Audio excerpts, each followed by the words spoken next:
So Charlie, one of the reasons I cut it down to just one set is because I do test both sides. And the most important thing when you change sides is to show the clinician, how easy it is to change sides. The way you would do it is you would pick, the other side once you're done with the first side. That'll put up how to set up the patient settings. And the most important thing there is you just set the ROM stops, right? So start from the computer, pick the other side, then you set the ROM stops. Then you go from the dynamometer to the leg, you unattach the shin pad. Then you go up the leg, you switch the thigh strap from one side to the other. Then you take the contralateral pad, you flip it, and you put it on the other side. Then you reach down to the seat or the chair pedestal clamp. You pick it up, you turn and face the patient away from the dynamometer. Then you go to the dynamometer, you pick up the dynamometer clamp, you open it, you turn the dynamometer past 40 degrees on the other side.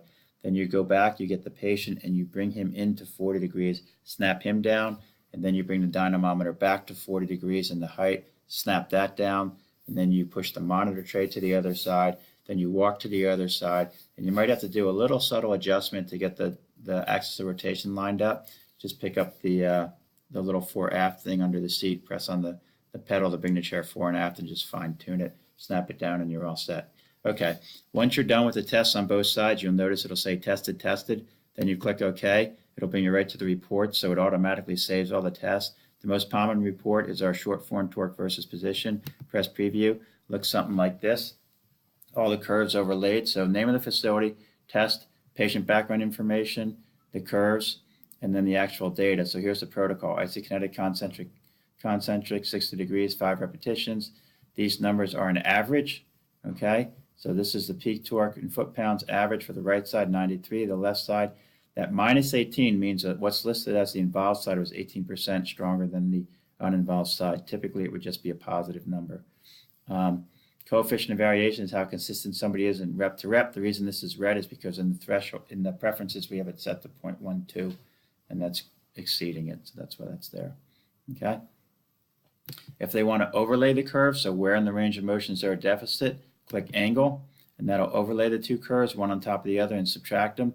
Ideally, it looks like this, where they run over top of each other, and the difference curve runs along the bottom. If it doesn't, you want to know where that deficit is. If I just start clicking here, it picks a middle point, and you can see, so for example, at 58 degrees, I've got a 27% deficit.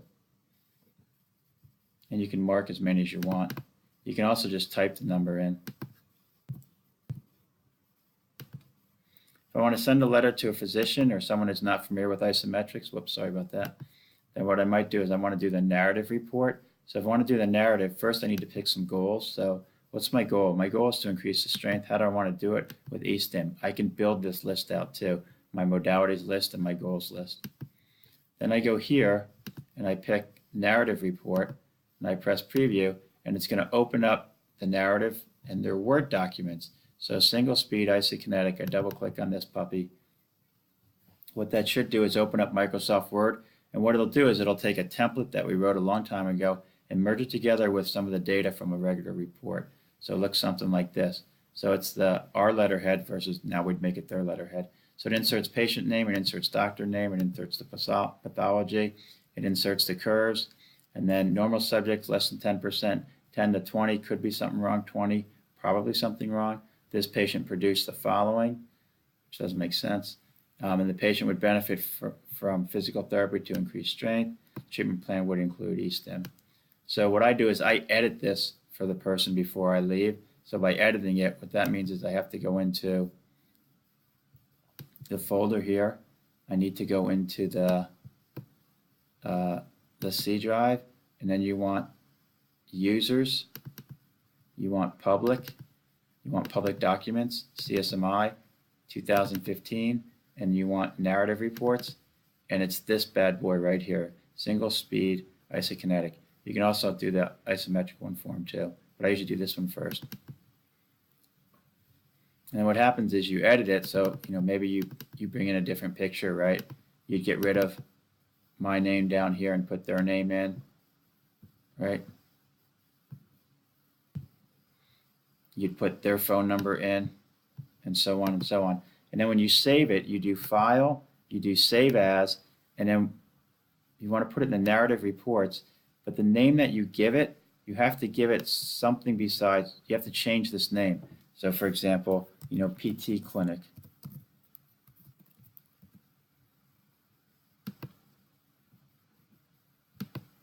So then what will happen is, if I want to do a narrative report for this PT clinic, I press preview, what I should see is that PT clinic. And then what that would do is that would have the change document, the one we changed, and have their information on it. I can help you. I'll explain a little bit more to this when we have more time. I'm just kind of shooting through this stuff for you. So you see how it's got, like, my name's no longer there, et cetera, et cetera. Another report that people like is the per repetition report. So the per repetition report is giving you all the results for every single repetition. So I go here, whoops, not that one. That's per parameter. I want this one, per repetition, preview. So the protocol is 5 reps, so rep 1, 2, 3, 4, 5. And then, oh yeah, we only did 1 set, so that's it. And then there's the curves. Okay, if I wanted to squirt it out to Excel, so it's a researcher wants the raw data, I press Excel. What that's going to do is open up a template in Excel. It's going to look like this. I click on the Excel down here, and I usually drag this over to the side. So basically, time in seconds, so it's sampling at 100 times a second. Where the leg is, he's just kind of hanging out with his leg in full flexion, not really generating any torque, not really generating any speed. And then if you kind of go down, so here's where they're at 60 degrees per second. Here's where they're generating torque. Here's their angle, and that's the time lapse. Okay, if they wanted, then they would save that someplace else. If they want to import it to a MathCAD program, they could do that. MathLab, I think. Don't save. And that's pretty much what I do for reports. Also, I will print out reports if I test one of the clinicians, and I give it to them so they have it to share with other people in the clinic, maybe the doctor if it's an orthopedic clinic. I also have laminated copies of the reports, so I give them out while I'm talking. I'll make those up for you. All right, that's reports. Click OK, pops this out.